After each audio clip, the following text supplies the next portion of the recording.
Donc, la difficulté des écrans, c'est qu'un certain nombre de jeunes, peu, mais quand même un certain nombre, vont consommer ces écrans en permanence, trop.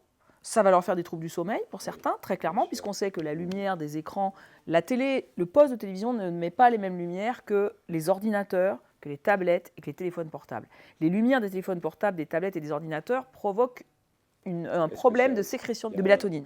Donc effectivement, si on commence à faire 3 heures d'écran le soir avant de se coucher et que dans la nuit on reçoit des SMS et qu'on regarde son portable, au bout d'un moment on ne dort plus. Et à l'adolescence, on est en retard de phase, donc très vite on a des troubles du sommeil. Donc ces écrans, si on les consomme tout le temps, il y a peu de jeunes qui en consomment tout le temps.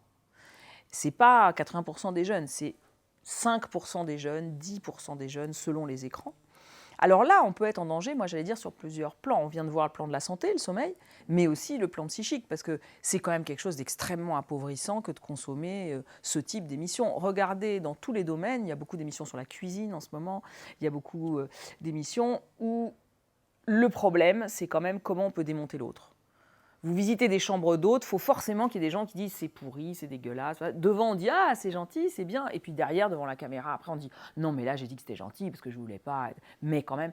Donc, ces mécanismes pervers-là, moi, je crois qu'ils sont vraiment néfastes. Et que malheureusement, on a beau le dire un peu, d'abord, peu de gens le disent. Mais quand on le dit, on n'est pas forcément écouté. Et surtout, ça continue parce que c'est les plus basses pulsions humaines. Les Romains, ils avaient le jeu, le cirque, qui disaient, bon ben voilà, on va faire montrer l'adrénaline et puis les gens, on sera un peu tranquille avec. Là, il y a un peu la même chose.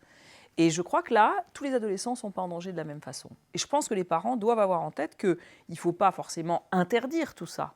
En fonction de l'âge, moi je crois qu'il faut interdire. À 9 ans, on ne regarde pas des séries qui sont cotées conseillées pour les plus de 12.